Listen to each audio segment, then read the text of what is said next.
বিসমিল্লাহির রহমানির রহিম।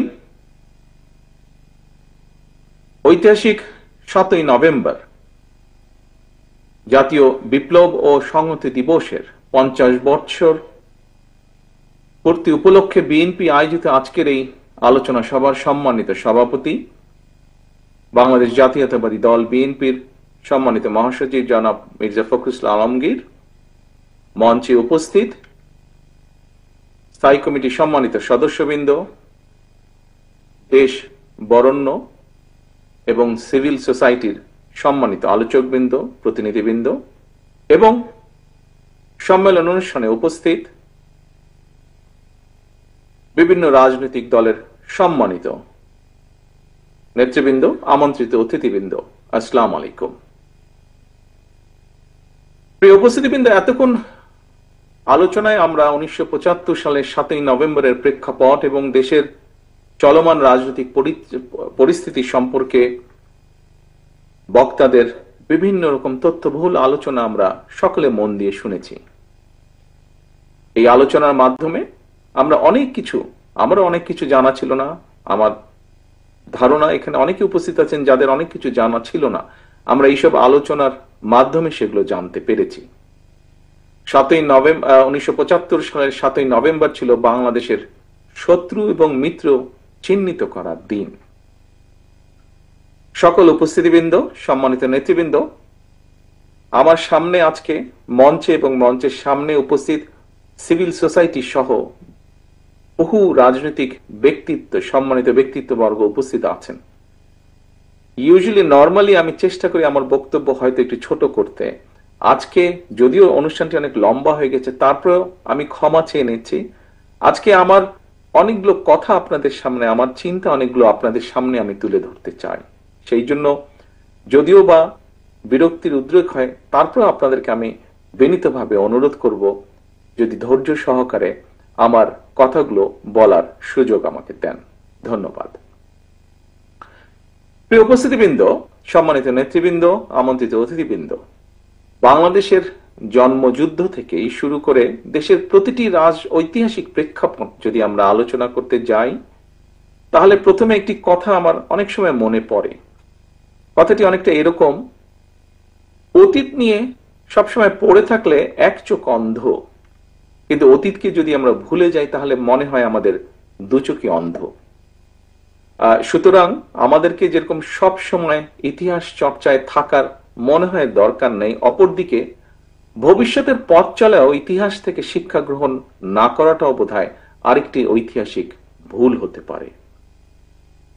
এবং সেই জন্যই 1975 সালের ঐতিহাসিক 7ই নভেম্বর সম্পর্কে আজকের এখানে সম্মানিত বক্তাবৃন্দর যেই সকল গুরুত্বপূর্ণ বক্তব্য রেখেছেন, তার রেশ ধরে যদি আমি বলি তাহলে বলতে হয়, যারা বাংলাদেশকে তাবেদার রাষ্ট্রে পরিণত করতে চেয়েছিল, যারা জনগণের গণতান্ত্রিক রাজনৈতিক অধিকারকে হরণ করে আমাদের এই প্রিয় মাতৃভূমি বাংলাদেশকে একদলীয় স্বৈরাচারী শাসন কায়েম করতে চেয়েছিল,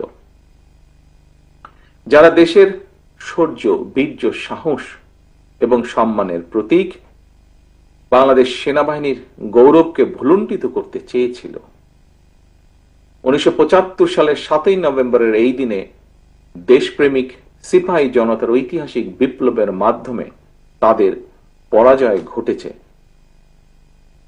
দীর্ঘ ষড়যন্ত্রের পথ ধরে 1975 সালের 7ই নভেম্বরের পরাজিত সেই অপশক্তি পরবর্তীতে আমরা দেখেছি পুনরায় মহাজোটের নামে একজোট হয়ে দেশকে একটি তাবেদার রাষ্ট্রে পরিণত করতে চেয়েছিল বা করার সব রকম প্রস্তুতি গ্রহণ করেছিল। তারা বিডিআর পিলখানায় পরিকল্পিত যে সেনা হত্যাযজ্ঞ ঘটিয়েছিল, তার মাধ্যমে চেয়েছিল সেনাবাহিনীকে দুর্বল করে রাখতে, জনগণের ভোটের অধিকার, গণতান্ত্রিক রাজনৈতিক অধিকার কেড়ে নিয়ে দেশে ফ্যাসিবাদী শাসন কায়েম করেছিল তারা।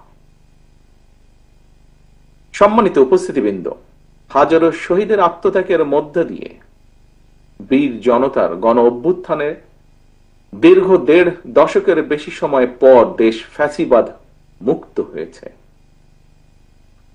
আমরা যারা বিএনপি করি, আমরা মনে করি 1971 সালের যুদ্ধ ছিল স্বাধীনতা অর্জনের যুদ্ধ। 2024 ছিল দেশ এবং জনগণের স্বাধীনতা রক্ষার। সুতরাং ভবিষ্যতে, যা এখানে বহু বক্তা তাদের গুরুত্বপূর্ণ বক্তব্যে উল্লেখ করে গিয়েছেন, একই সাথে আমিও বলতে চাই, ভবিষ্যতে আর কেউ যাতে দেশ এবং জনগণের অধিকার হরণ করতে না পারে, দেশকে আবার তাবেদার রাষ্ট্রে পরিণত করতে না পারে, এটি হোক আজ আমাদের এবারের 7ই নভেম্বরের প্রধান অঙ্গীকার বা শপথ। সম্মানিত উপস্থিতিবৃন্দ, এই অধিকার বা এই শপথ বা অঙ্গীকার বাস্তবায়নের জন্য প্রয়োজন জাতীয় ঐক্য। বাংলাদেশের আর্থ সামাজিক ভৌগোলিক রাজনৈতিক বাস্তবতায় জাতীয় ঐক্যকে যদি সমুন্নত রাখতে চাই আমরা, তাহলে আমাদেরকে 7ই নভেম্বরের মতন সিপাহী জনতার বিপ্লবের চেতনা মনে প্রাণে ধারণ করতে হবে। 1971 সালের স্বাধীনতা যুদ্ধ, 75-এর 7ই নভেম্বর তাবেদার অপশক্তির বিরুদ্ধে সিপাহী জনতার বিপ্লব, 90-এর স্বৈরাচার বিরোধী আন্দোলন, কিংবা 2024-এর ফ্যাসিবাদ বিরোধী গণ অভ্যুত্থান, এভাবে ইতিহাসের বিভিন্ন সময় প্রতিটি বিপ্লব কিংবা অভ্যুত্থানের একটাই আকাঙ্ক্ষা ছিল, এবং সেই আকাঙ্ক্ষা হলো স্বাধীন বাংলাদেশে জনগণের রাজনৈতিক এবং অর্থনৈতিক অধিকার প্রতিষ্ঠা। সম্মানিত উপস্থিতিবৃন্দ, 1.5 দশকের ফ্যাসিবাদী চক্রের কবল থেকে দেশকে মুক্ত করতে গিয়েও অসংখ্য অগণিত মানুষ জীবন দিয়েছেন। মাত্র সেদিনের কথা, শুধুমাত্র জুলাই আগস্টেই শহীদ হয়েছেন 1,500-এরও বেশি মানুষ। ফ্যাসিবাদ পতনের আন্দোলনে ছাত্র জনতা, নারী পুরুষ, কৃষক শ্রমিক, সকল শ্রেণী পেশার মানুষ কেন রাজপথে সেদিন নেমে এসেছিলেন? আমাদের জানা থাকা দরকার, জনগণ কিন্তু রাষ্ট্র এবং রাজনীতিতে নিজেদের অধিকার প্রতিষ্ঠার জন্যই সেদিন রাজপথে নেমে এসেছিলেন। একজন রাজনৈতিক কর্মী হিসাবে আমি মনে করি, অবশ্যই কোন একটি নির্দিষ্ট রাজনৈতিক দল বা গোষ্ঠীর অধিকার প্রতিষ্ঠা কিংবা রাজনৈতিক দর কষাকষির করার সুযোগ সৃষ্টি করে দেওয়ার জন্য হাজারো লাখ মানুষ রাজপথে জীবন বিলিয়ে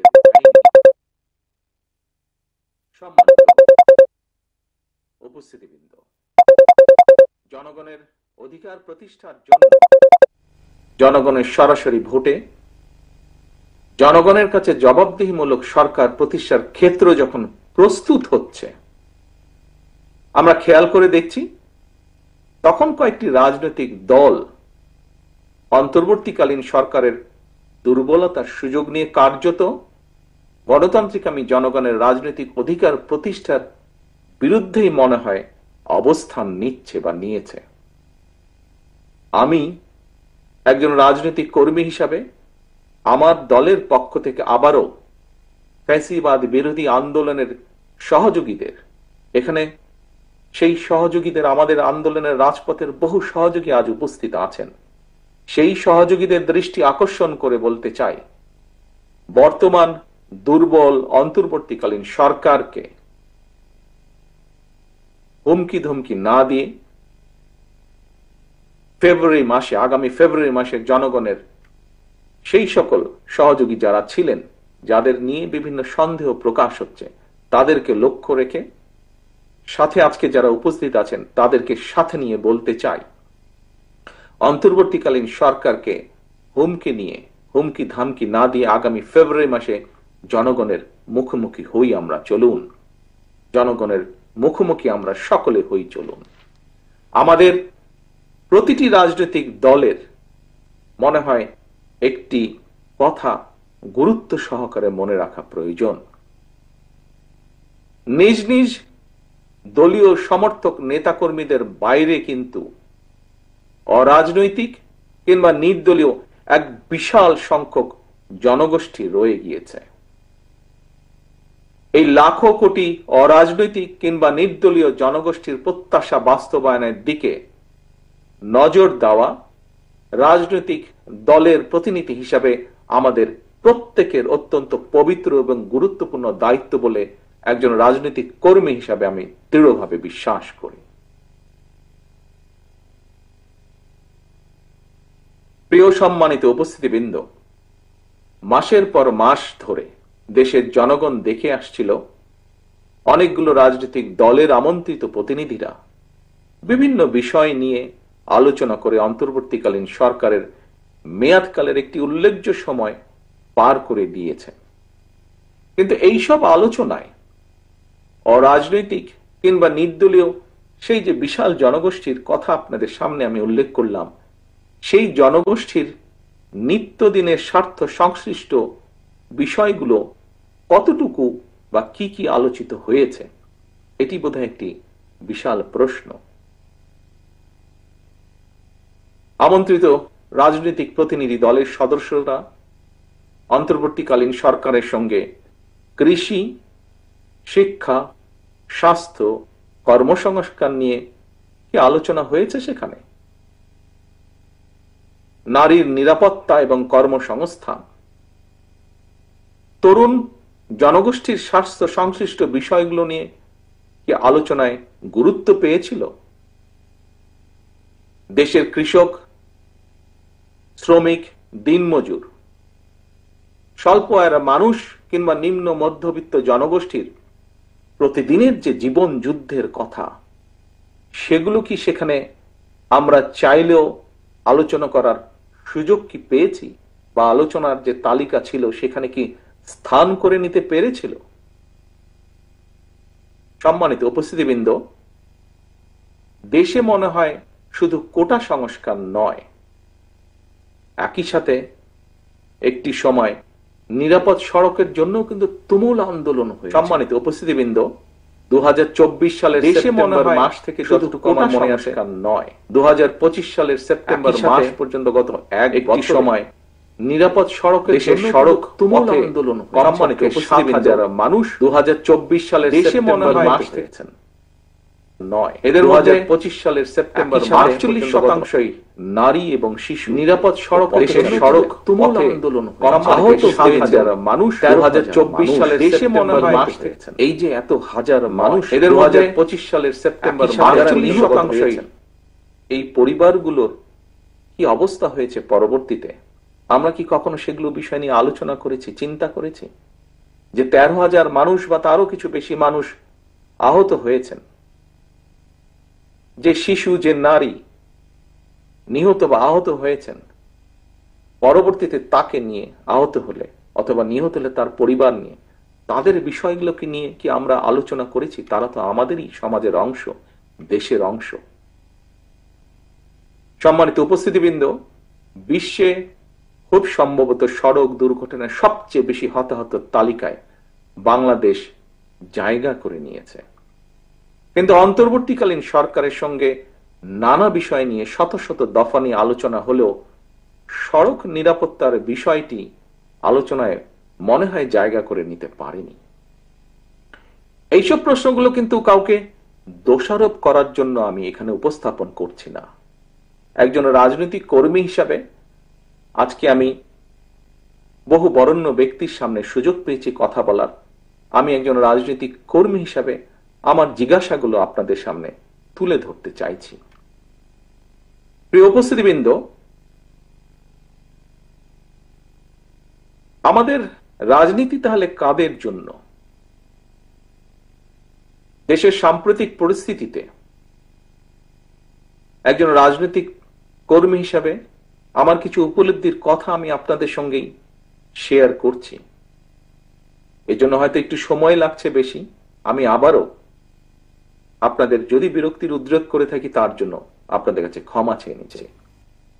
উপস্থিতিবৃন্দ, প্রচলিত রাজনীতির যে গুণগত সংস্কার, সেই সংস্কার চাইলে, গুণগত যে সংস্কার চাইলেও পুঁথিগত সংস্কারের চেয়ে জননিরাপত্তার বিষয়গুলো, জনগণের জীবন ঘনিষ্ঠ বিষয়গুলো রাজনীতিবিদদের কর্ম পরিকল্পনায় মনে হয় আরেকটু গুরুত্ব পাওয়া দরকার। আইন শৃঙ্খলা পরিস্থিতি রক্ষায় আরো মনে হয় আমাদের সকলে মিলে অধিক মনোযোগী হওয়া দরকার। আমি আজকের এই আলোচনা সভায় আরো দু একটি বিষয়, অনেক বিষয় আছে, অলি আহমেদ সাহেব যেরকম বলেছেন যে কতগুলো বিষয় তুলে ধরলে কয়েক ঘন্টা সময় লাগবে, কিন্তু সংক্ষেপে উনি বলেছেন। আমার কাছে এরকম অনেকগুলো প্রশ্ন আছে আমার মনে একজন রাজনৈতিক কর্মী হিসাবে। তবে যেহেতু এই আলোচনা সবাই হয়তোবা সবগুলো রেইজ করা যাবে না, আমি দু একটি বিষয় আরো আপনাদের সামনে উল্লেখ করতে চাই।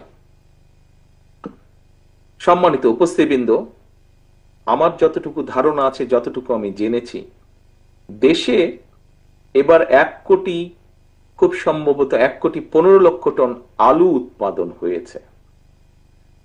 আলু উৎপাদন করে কৃষকরা, খুব সম্ভবত আলু কৃষকরা বিপাকে পড়ে গিয়েছেন আলুর এই উৎপাদনের কারণে। কারণ আলুর যে উৎপাদন খরচ এবং আলুর উৎপাদিত আলু যে কোল্ড স্টোরেজে রাখতে হবে, প্রতি কেজি আলুর পেছনে খুব সম্ভবত খরচ পড়ছে প্রায় 25 থেকে 27 টাকার মতন। অথচ আলু চাষিরা কিন্তু এখনো অর্ধেক দামেও উৎপাদিত আলু বাজারে বিক্রি সম্ভবত করতে ওনারা পারছেন না। আলু চাষ করে আলু চাষিরা এবার প্রায়, হিসাব যা বলে কম বেশি, যেই স্ট্যাটিস্টিক্স যতটুকু পাওয়া গিয়েছে, প্রায় 3,000 কোটি টাকার যে লোকসান তার আশঙ্কা তারা করছেন। 3,000 কোটি টাকার মতন লোকসান হতে পারে। অপরদিকে এখানে খুব সম্ভব এক বক্তা ওনার বক্তব্যে উল্লেখ করেছেন যে, যা আমি এখনই বলতে চাইছি আপনাদের সামনে। অপরদিকে আমরা দেখি যে দু একটি রাজনৈতিক দলের আবদার মেটাতে গিয়ে কথিত গণভোট যদি করতে হয়, রাষ্ট্রকে আলু চাষিদের যে 3,000 কোটি টাকা পরিমাণের গড়ছা, এই গণভোট, কথিত গণভোট করতে হলে রাষ্ট্রকে প্রায় সমপরিমাণের টাকা গচ্ছা দিতে হবে। উপস্থিতবৃন্দ, এমন পরিস্থিতিতে লোকসানের মুখোমুখি এইসব আলু চাষিদের কাছে এই সময় গণভোটের চেয়ে মনে হয় আলুর ন্যায্য মূল্য পাওয়াটা অনেক বেশি গুরুত্বপূর্ণ। দেশবাসীর ভাবনার জন্য আমি এই প্রসঙ্গটি উপস্থাপন করলাম। এখানে মিডিয়ার ভাইরা আছেন, ওনারা যদি আমাকে সহযোগিতা করেন তাহলে আমার এই প্রসঙ্গটি আমি দেশবাসীর কাছে ওনাদের মাধ্যমে উপস্থাপনের জন্য রেখে গেলাম। একই সাথে একইভাবে যে সকল সম্মানিত উপস্থিতিবৃন্দ, আমন্ত্রিত অতিথিবৃন্দ আছেন, তাদের কাছে আমি এটি রেখে গেলাম।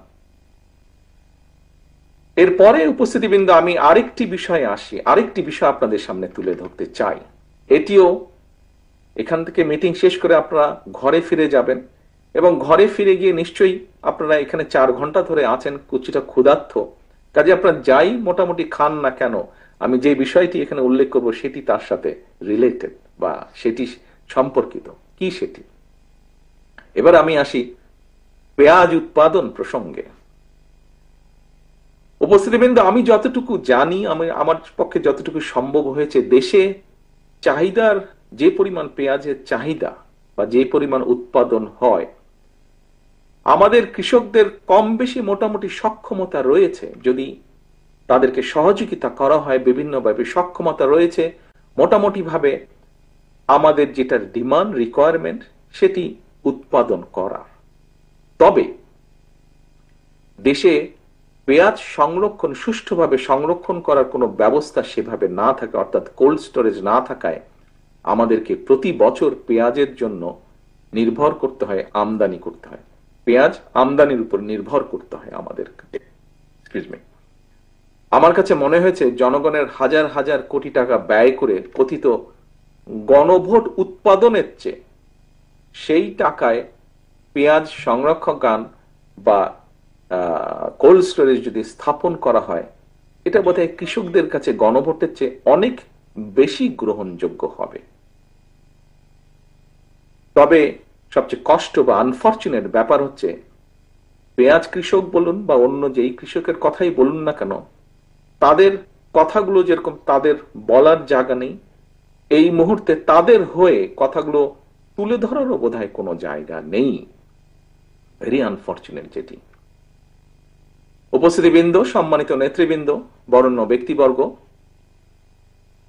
বর্তমানে দেশে গার্মেন্ট শিল্প থেকে শুরু করে বিভিন্ন সেক্টরে কর্মজীবী নারীর সংখ্যা যতটুকু আমার ধারণা আছে 2 কোটিরও বেশি।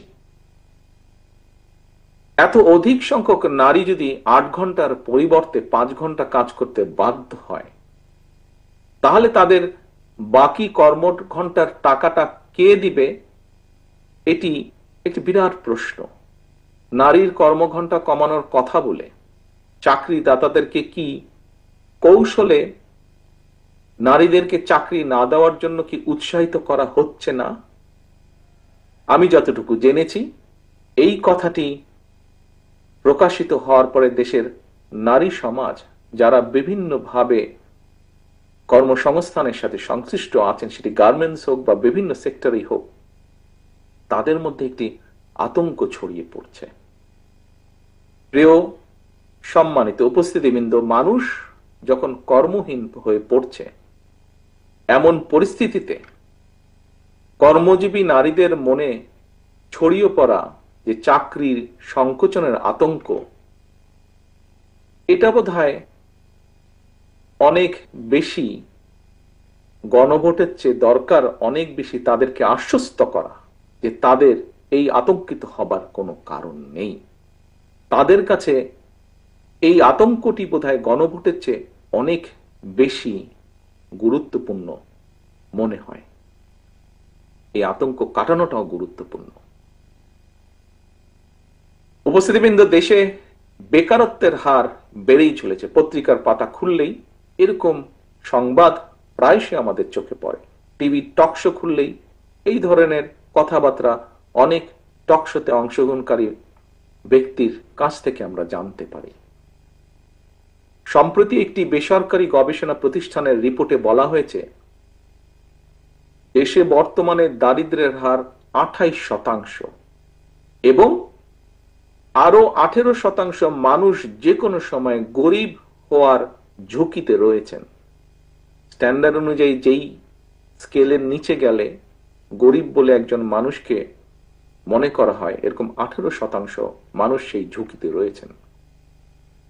দেশে শিক্ষিতদের মধ্যে বেকারত্বের হার বেড়েই চলেছে।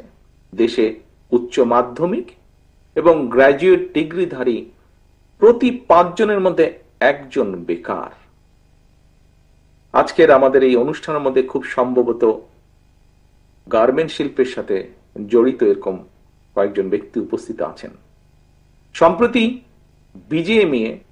বিজিএমই জানিয়েছে, গত 14 মাসে সাভার, গাজীপুর, চট্টগ্রাম, নারায়ণগঞ্জ মঞ্চে একজন উপস্থিত আছেন এই ব্যাপারে, যার খুব ভালো ধারণা আছে, আমাদের স্থায়ী কমিটির সদস্য জনাব আমির খসরু সাহেব। যে কথাটি বলছিলাম আমি, যে গত 14 মাসে সাভার, গাজীপুর, চট্টগ্রাম, নারায়ণগঞ্জ, নরসিংদীতে কমপক্ষে 300-তেরও বেশি পোশাক কারখানা বন্ধ হয়ে গিয়েছে। আমাদের মাঝে, শ্রোতাদের মাঝে সাকি সাহেব আছেন, উনি এই বিষয়টি উপস্থিত আছেন, উনিও এই বিষয়টি আমার ধারণা খুব ভালোভাবে জানেন, কারণ উনি ওই শ্রমিক রাজনীতির সাথে কম বেশি ইনভলভ আছেন। এই যে প্রায় 300-র বেশি, 350-র বেশি, বরং আমি বলবো 300 নয়, 350-র বেশি পোশাক কারখানা বন্ধ হয়ে গিয়েছে। এবং এই বন্ধ হয়ে যাওয়া কারখানার সাথে কারণে 1,20,000-এর মতন শ্রমিক কর্মহীন হয়ে পড়েছেন। সম্মানিত উপস্থিতিবৃন্দ, কর্মহীন এই মানুষগুলোর কাছে রাষ্ট্রের 1000 টাকা ব্যয় করে কথিত গণভোটের চাইতে নিশ্চয়ই একটি চাকরি কি বেশি জরুরি নয়? আমার নর্মাল কমন সেন্স তাই বলে।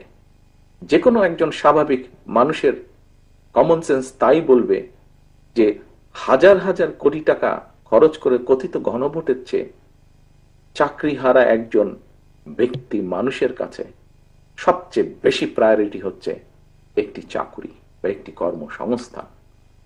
আনফরচুনেটলি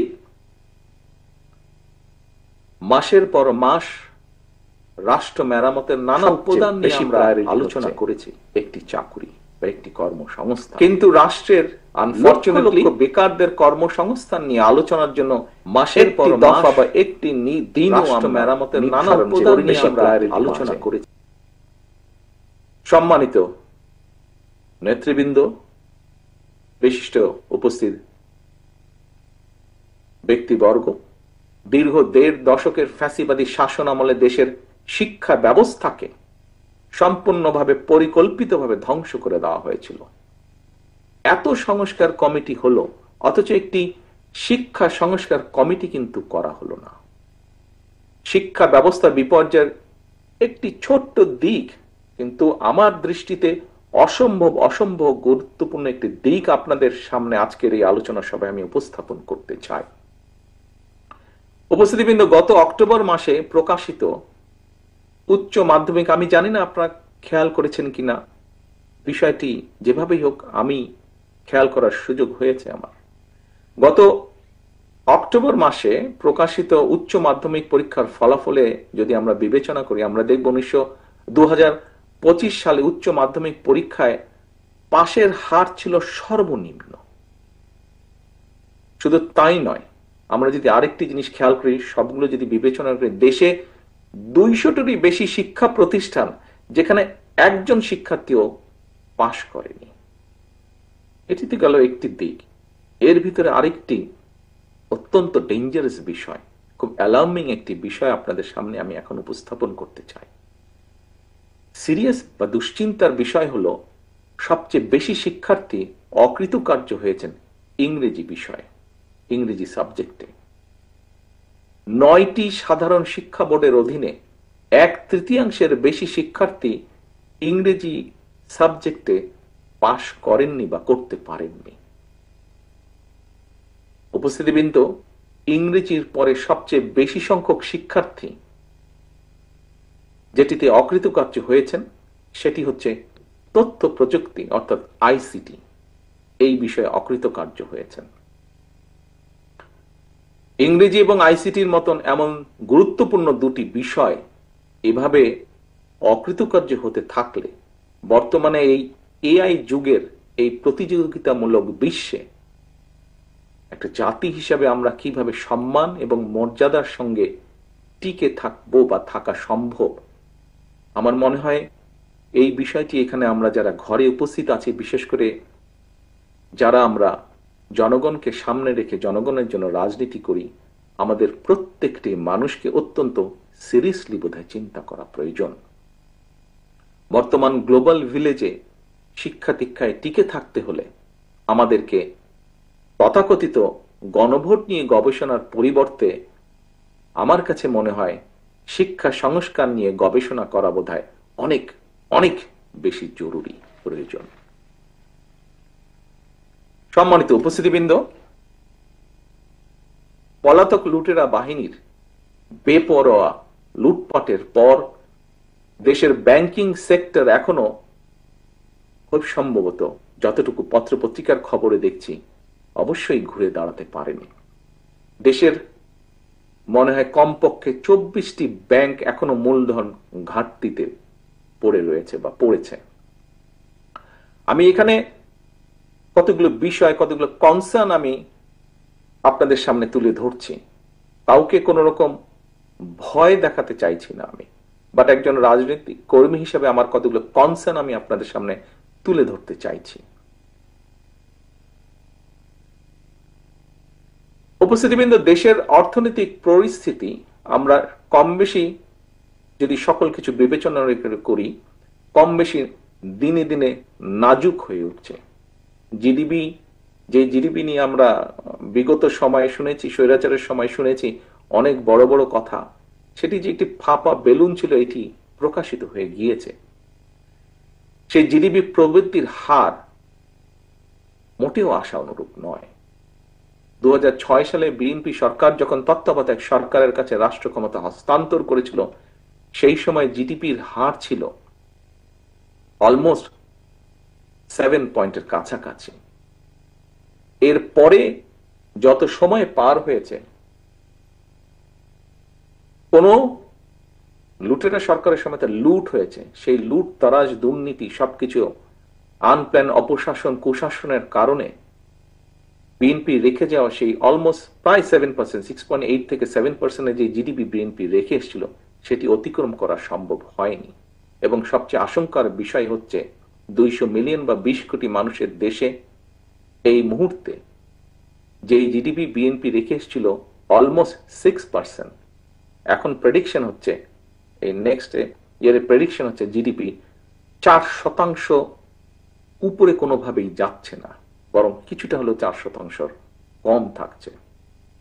এখানে বহু ব্যবসায়ী আছেন সহ বহু মানুষ আমরা উপস্থিত আছি। এই বিষয়গুলো মনে হয় আমাদের চিন্তা করা অত্যন্ত অত্যন্ত প্রয়োজন। এই 20 কোটি মানুষকে যদি বাঁচিয়ে রাখতে হয়, দেশকে যদি সামনে এগিয়ে নিতে হয়। উপস্থিতিবৃন্দ, আমি জানি আমার বক্তব্য লম্বা হয়ে যাচ্ছে, আমি সংক্ষিপ্ত করে আনছি আমার বক্তব্য। উপস্থিতিবৃন্দ, রফতানি আয় এবং রেমিটেন্স দেশে এই মুহূর্তে এই দুটি খাতই দেশের অর্থনীতির প্রধান ভরসার খাত। গত কয়েক মাসেও যদি আপনারা দেখেন স্ট্যাটিস্টিক গুলো, রফতানি খাতেও কিন্তু কিছুটা নেতিবাচক পরিস্থিতি সৃষ্টি হয়েছে বিভিন্ন ক্ষেত্রে। দেশের ব্যবসায়ী সমাজ এবং বিদেশে বাংলাদেশের উন্নয়ন সহযোগী যারা আছেন তারা বলছেন দেশের অর্থনীতিকে ঘুরে দাঁড়াতে হলে অবশ্যই প্রয়োজন জনগণের ভোটে একটি নির্বাচিত স্থিতিশীল সরকার। কয়েকদিন আগে আন্তর্জাতিক অর্থনৈতিক সংস্থা স্রেফ ডাইরেক্ট পরিষ্কার বলে দিয়েছে যে নির্বাচিত সরকার ছাড়া তারা তাদের অর্থ সংস্থার ফান্ড রিলিজ তারা করবে না। কিন্তু আমরা দেখছি এই মুহূর্তে কোন কোন রাজনৈতিক দল নানা শর্ত দিয়ে, যেখানে অর্থনীতির এই অবস্থা, যেখানে বেকার সমস্যার এই অবস্থা, যেখানে প্রত্যেকটি সবকিছু ভেঙে পড়ছে, মাহফুজুল্লাহ সাহেব ওনার বক্তব্যে আরো কয়েকটি সেক্টরের কথা উনি উল্লেখ করে গিয়েছেন। আমরা দেখছি নানা শর্ত জুড়ে দিয়ে কিছু রাজনৈতিক দল, সেই যে প্রথমে বলেছিলাম আজকে যারা আমরা রাজপথের সঙ্গীরা বসে আছি, কেউ হয়তো রাজপথের সঙ্গী ছিল, সেরকম কিছু দলকে আমরা দেখছি বর্তমানে বিভিন্ন শর্ত দিয়ে জাতীয় নির্বাচন অনুষ্ঠান বাধা সৃষ্টি করতে চাইছে। জাতীয় নির্বাচন অনুষ্ঠান নিয়ে জটিলতার সৃষ্টির অর্থ একদিকে নির্বাচন না করে হয়তো রাষ্ট্রের খবরদারির সুযোগ গ্রহণ করা, অপরদিকে রাজনীতি ভাবে যদি বলতে হয় পরিষ্কার ভাবে যা দিবালকের মতন পরিষ্কার, অপরদিকে পতিত পরাজিত পলাতক স্বৈরাচারের পুনর্বাসনের পথকে সুগম করে দেওয়া। পলাতক স্বৈরাচারী সহযোগীরা গত কয়েকদিনে আমরা দেখছি খোদ রাজধানীতে যেভাবে আগুন সন্ত্রাস চালিয়েছে, ফ্যাসিবাদী বিরোধী শক্তির করণীয় সম্পর্কে এটা একটা সতর্ক বার্তা হতে পারে বলে আমার কাছে মনে হয়। এখনই সবার কাছে স্পষ্ট, ফ্যাসিবাদ বিরোধী আন্দোলনে একটা দল ফ্যাসিবাদের নিষ্ঠুরতা থেকে নিজেদেরকে বাঁচাতে গিয়ে, যেটি তাদের বিভিন্ন পর্যায়ের নেতৃবৃন্দ অনেক সময় বিভিন্ন জায়গায় উল্লেখ করেছে, যে নিজেদেরকে বাঁচাতে গিয়ে তারা ফ্যাসিবাদের ছাতার নিচে আশ্রয় নেওয়ার কৌশল অবলম্বন করেছিল। সম্মানিত উপস্থিতিবৃন্দ, বর্তমান পরিবর্তিত পরিস্থিতিতে সেই পতিত পরাজিত পলাতক স্বৈরাচার একইভাবে ফ্যাসিবাদ বিরোধী আন্দোলনে থাকা সেই দলটির ছাতার নিচে আশ্রয় নিয়েছে কিনা মনে হয় এটি আমাদের সকলের দেখার বা ভাবার সময় এসছে। গণভোটের আড়ালে পতিত পরাজিত পলাতক অপশক্তিকে রাষ্ট্র রাজনীতিতে পুনর্বাসনের সুযোগ করে দেয়া হচ্ছে কিনা আমি এ ব্যাপারে মিডিয়ার ভাইদের মাধ্যমে, সম্মানিত আলোচকবৃন্দের মাধ্যমে, সম্মানিত রাজনৈতিক বরেণ্য ব্যক্তির মাধ্যমে, সিভিল সোসাইটির ব্যক্তিদের মাধ্যমে সকলকে এই ব্যাপারে সতর্ক দৃষ্টি রাখার জন্য দেশের গণতান্ত্রিক আমি জনগণের প্রতি আহ্বান জানাই। সম্মানিত উপস্থিতিবৃন্দ, স্বল্প মেয়াদে অন্তর্বর্তীকালীন সরকারের কাছে জনগণের সকল ক্ষেত্রে সার্বিক সফলতা আশা, জনগণ সকল ক্ষেত্রে সার্বিক সফলতা আশা করে না। এটি অন্তর্বর্তীকালীন সরকারের প্রধান দায়িত্ব নয়। অন্তর্বর্তীকালীন সরকার দেশে আগামী ফেব্রুয়ারি মাসে জাতীয় নির্বাচন অনুষ্ঠানের সময় নির্ধারণ করেছে। এখন সরকারকে সিদ্ধান্ত নিতে হবে তারা কি একটি রাজনৈতিক দলের আকাঙ্ক্ষা বাস্তবায়ন করবে, নাকি দেশের গণতান্ত্রিকামী জনগণের কাছে জবাবদিহিমূলক একটি সরকার প্রতিষ্ঠার লক্ষ্যে ফেব্রুয়ারির জাতীয় নির্বাচনকে অগ্রাধিকার বা প্রায়োরিটি তারা দেবে? রাজপথের আন্দোলনের সকল সঙ্গীদের দৃষ্টি আকর্ষণ করে বলতে চাই, এই কথাটি আমি আগেও বলেছিলাম, আজও আবার আপনাদের অগ্রাধিকার আমি প্রায়োরিটি ধরতে চাই। উত্তর কোরিয়ার সংবিধানে লেখা রয়েছে সকল সঙ্গীদের দৃষ্টি আকর্ষণ করে বলতে চাই, প্রিয় উপস্থিতিবৃন্দ, সম্মানিত নেতৃবৃন্দ, সংবিধানে লেখা থাকলেই সবকিছু কি নিশ্চিত হয়ে যায়? হয়তো হয়ে যায় না। বাংলাদেশের ইতিহাস কিন্তু তাই বলে কম বেশি। আসলে সবার আগে প্রয়োজন রাষ্ট্র রাজনীতি সম্পর্কে, প্রয়োজন মানসিকতার পরিবর্তন, প্রয়োজন রাজনৈতিক সমঝোতার, প্রয়োজন গণতান্ত্রিক মানসিকতার, সর্বোপরি প্রয়োজন দেশপ্রেম এবং জাতীয় ঐক্য। দেশ এবং জনগণের বৃহত্তর স্বার্থে দেশের সবচেয়ে জনপ্রিয় এবং জনসমর্থিত দল হওয়া সত্ত্বেও ফ্যাসিবাদ বিরোধী জাতীয় ঐক্য অটুট রাখার ব্যাপারে বিএনপি সর্বোচ্চ ছাড় দিয়েছে। সম্মানিত উপস্থিতিবৃন্দ, এটি কথার কথা নয়, এটি প্রমাণিত। 2 এবং 2 যেমন 4 হয় যোগফল, এটিও প্রমাণিত। আমরা যদি কাগজপত্রগুলো দেখি তাহলে ঐক্যমত কমিশনের প্রতিটি দফা পর্যালোচনা করলে দেখা যাবে বিএনপি অধিকাংশ পয়েন্টে ইতিবাচক দৃষ্টিভঙ্গির পরিচয় দিয়েছে। আমাদের বক্তব্য একদম পরিষ্কার।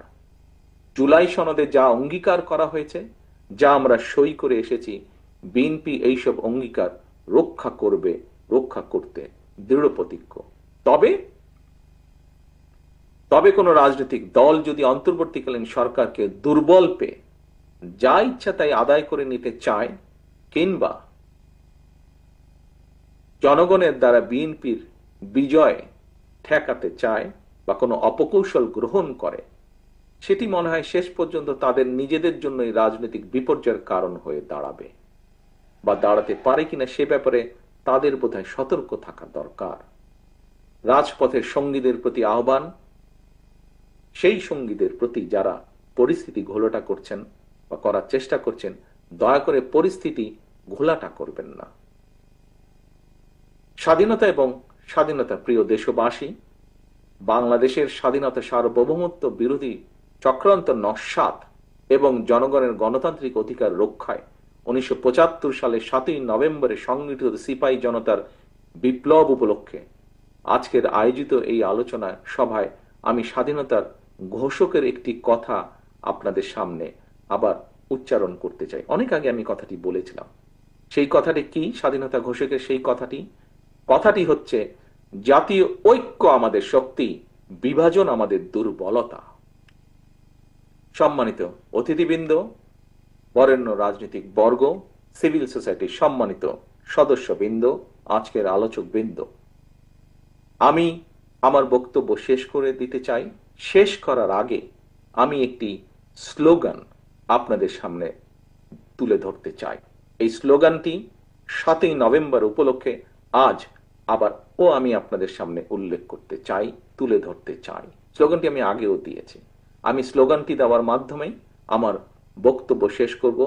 ধৈর্য সহকারে আমার এই দীর্ঘ বক্তব্য আবার শোনার জন্য আমি আপনাদের সামনে আন্তরিক তুলে ধরতে চাই। স্লোগানটি আমি আগেও দিয়েছি। প্রিয় সকল উপস্থিতিবৃন্দ, আমার স্লোগানটি হচ্ছে, ধৈর্য সহকারে আমার দীর্ঘ বক্তব্য আবার শোনার জন্য নয় অন্য কোন দেশ, আন্তরিক সবার স্লোগানটি আমি আগেও বাংলাদেশ। প্রিয় সকল উপস্থিতিবৃন্দ, আমার স্লোগানটি হচ্ছে, ধৈর্য সহকারে আমার দীর্ঘ বক্তব্য আবার শোনার জন্য নয় অন্য কোন দেশ, আন্তরিক সবার স্লোগানটি আমি আগেও বাংলাদেশ। প্রিয় সকল উপস্থিতিবৃন্দ, আমার স্লোগানটি হচ্ছে, ধৈর্য সহকারে আমার দীর্ঘ বক্তব্য আবার শোনার জন্য নয় অন্য কোন দেশ, আন্তরিক